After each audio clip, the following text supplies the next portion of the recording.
complicación para administrarlo. Desde que empezó el año venimos analizando qué va en cada lugar.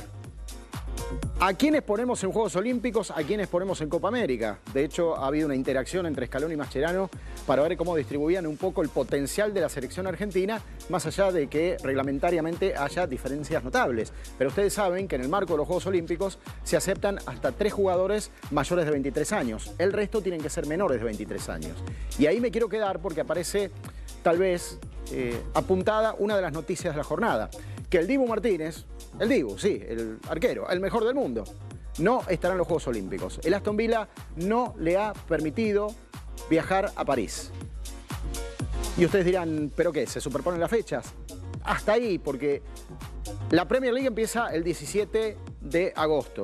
La primera semana de agosto estarían terminando los Juegos Olímpicos, en el mejor de los escenarios, con una Argentina finalista. Hay un tiempo muy cortito, en ese momento está la pretemporada, tienen que darle un tiempo de descanso a los jugadores, el jugador llegaría muy justo y además con una competencia fuerte. Ni que hablar si contamos para atrás lo que está sucediendo ahora, que es la Copa América. Y a ver, está dentro de lo razonable, cada uno cuida su capital y está cuidando al Dibu Martínez. Es todo un capital, ¿no? Esto ha pasado con un montón de clubes. Lo mismo pasó con Enzo Fernández, como jugador del Chelsea. El Chelsea creo que ha pagado por Enzo lo que no pagó en su vida por otro jugador. Creo que está en el top 5 de los 5 jugadores más costosos del mundo y cuida su capital. Entonces va a la Copa América y ante la seducción de participar en los Juegos Olímpicos, bueno, tampoco va a ser de la partida. Hasta ahora Otamendi y Julián, dentro de los mayores, estarían en condiciones de participar. Quedaría uno, veremos si Rulli es el hombre designado para reemplazar al Dibu Martínez. Todavía esto está objetado y analizado por las autoridades de la selección argentina. Ahora, ¿qué cuestión esta, no? Es una discusión que cada vez que llegan a los Juegos Olímpicos se pone sobre la mesa. Pero la discusión es eterna, es compleja, es difícil. Hoy está seteado, no es difícil el hecho de convocar un plantel de Juego Olímpico porque casi todos tienen que ser sub-23. Y hay lugar para 3 jugadores mayores.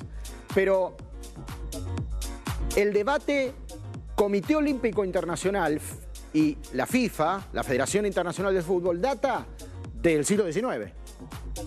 Y ustedes me dirán, ¿sí? Sí, del siglo XIX. Y se trasladó en el tiempo, cruzó todas las fronteras, hasta que llegó un momento, cuando se disputaba Pekín 2008, que el Werder Bremen, el Barcelona, empezaron a negar jugadores incluso juveniles. Messi tenía 21. Ahí la FIFA dijo, bueno, basta, saquemos el fútbol de los Juegos Olímpicos. Se terminó. Hace 100 años que estamos con esta discusión. Si quedó más o menos claro que una cosa va por un andarivel y otra cosa va por el otro andarivel. Claro, el que promovió esta discusión era Messi. El niño de oro en ese momento, ¿no? Con 21 años lo querían para los Juegos Olímpicos, para la Copa América, lo querían para el Mundial, lo querían para la Champions, lo querían para el picado en la puerta de la casa, lo querían para una fiesta de cumpleaños, lo querían todos. Entonces, lo que puso la discusión sobre la mesa otra vez es la negativa del Barça a cederle al COI el atractivo de Messi en los Juegos de Pekín. Y al año siguiente dijeron, bueno, en serio, saquemos al fútbol otra vez. ¿Y por qué digo otra vez? Porque en un momento entró casi en modo extinción el fútbol en el marco de los Juegos Olímpicos. Porque fueron muchas las veces que tuvimos este tipo de peleas. La cuestión es que incluso se cambiaron como 4 o 5 veces el reglamento del fútbol en el marco de los Juegos Olímpicos. Porque la primera gran discusión se dio en Londres 1908. Miren lo que les digo, ninguno estaba, ni cerca. Ni nuestros abuelos creo que habían nacido en algunos casos. Porque los Juegos Olímpicos en aquel momento eran todo. Eran la vida. Todo aquel que se preciara de buen deportista, cualquiera fuera su especialidad, quería participar en los Juegos. No había otra cosa además. Y de hecho nos hicimos grandes junto con Uruguay en los Juegos Olímpicos de los años 20, del 24, del 28. Pero claro, después la FIFA ve el potencial del fútbol en los Juegos Olímpicos y en 1930 dice, esto va acá, hagamos un mundial de fútbol. Y a partir de ese momento empezó la discusión. Entonces, saquemos el fútbol de los Juegos Olímpicos, que el fútbol sea una expresión mínima amateur y nosotros hagamos el negocio por ese lado. Que no está mal, porque era una variante que hoy, ¿quién va a discutir una Copa del Mundo? Lo que pasa que entre las modificaciones reglamentarias a lo largo de la historia, lo que en un momento se obligó era, en un momento el reglamento estaba completamente abierto, podía jugar cualquiera. O sea, una figura de época, qué sé yo, Doble Ancho Monti en Uruguay, años 50. Podía jugar los Juegos Olímpicos como el Campeonato del Mundo, como el Torneo Sudamericano, antes que fuera Copa América, cualquier otra cosa. Pero cuando la FIFA percibe que le va restando poder e importancia al Campeonato del Mundo, que se superpone, lo que dice, bueno, hasta acá llegamos. Hagamos una expresión marginal y amateur para los Juegos Olímpicos. Porque de hecho los Juegos Olímpicos estaba asociado a esto del deporte amateur. Y después entró en un mix. Por ejemplo, bueno, pero el fútbol se nos está cayendo, decían en el ámbito del COI. Entonces permitían que las selecciones fueran conformadas por jugadores que nunca hubiesen jugado un torneo oficial, continental o internacional. Era una manera encubierta de decir jugadores juveniles. Y la idea fue aceptada y fue bien administrada durante bastante tiempo porque había muchos jugadores que eran promocionados en el ámbito de los juegos y después pasaban al ámbito profesional y eran verdaderas estrellas. Y en un momento sellaron, Barcelona 92. Ahí le pusieron la cláusula, sub-23. Y es el esquema que tenemos hoy. Que no sabemos si es definitivo porque la discusión vuelve al mismo lugar. ¿Cuál fue el tema nacional de Francia? ¿Cuál fue el tema nacional de Europa hace 2 o 3 meses atrás? Hasta el propio Emmanuel Macron intervino para pedirle a Mbappé que jugara los Juegos, que se calzara la camiseta de la selección francesa en los Juegos Olímpicos. Claro, lo hacen en París. Traigan esto a la Argentina con el efecto Messi, ¿no? ¿Quién no participaría en un pedido para que Messi juegue los Juegos Olímpicos? Pero en el medio tenía una complicación todavía peor. Es que el Real Madrid lo estaba comprando. Cuando se le lastimó la nariz a Mbappé, Florentino Pérez se agarraba la cabeza.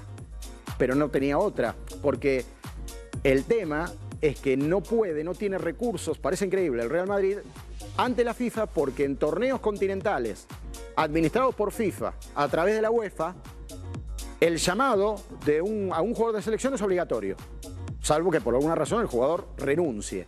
Pero mientras tanto el Real Madrid no puede decir nada y los clubes no pueden decir nada. Pero como la FIFA no tiene injerencia en los Juegos Olímpicos que organiza el Comité Olímpico Internacional, es que ahí sí se puede administrar, no hay obligatoriedad. Hay una cosa curiosa, el fútbol femenino sí está administrado por FIFA en el Comité Olímpico Internacional y es obligatoria la sesión. Son como parámetros parecidos a los hombres, pero en el marco de los Juegos, porque entienden que su característica de deporte promocional, el fútbol femenino vino mucho después del masculino, es una muy buena rampa de lanzamiento para mostrarlo ante el mundo. Por eso rige otra ley. Pero en el caso de los hombres es un lío bárbaro. ¿Ustedes se acuerdan? El casi boicot que sufrió Fernando Batista, hoy técnico de Venezuela, cuando fue a Tokio 2021 en los Juegos Olímpicos. Se le bajó más de la mitad del plantel, entre las demandas locales y las demandas internacionales. Se quedó prácticamente con lo opuesto. Efecto COVID, los tiempos que se alteraban y la cuestión es que no le dejaron nada y Argentina tuvo una pálida performance en aquellos juegos que estaban destinados a hacerse en 2020, pero pasó a 2021 por el tema de la pandemia. Pero eso fue una toma de posición muy importante donde lo que quedó demostrado es que nadie escapa a esta realidad. Y hoy nos vamos a chocar con la misma. Y como siempre pedimos un poco de cordura en este espacio, es la idea, más allá de cuestionar algunas situaciones, es si no pueden haber criterios comunes que nos acerquen más entre dos maneras de entender y administrar el deporte de alta competencia. Porque hasta el día de hoy Mascherano, la verdad, no tiene el plantel completo en la cabeza, ni conoce la disposición de todos los jugadores que quisiera, porque en el medio, encima, se están jugando torneos internacionales de las características de Europa y la Copa América. Y esto tampoco favorece los plazos de técnicos que siempre están, ¿no?, al límite de que una chispa les haga volar todo por el aire.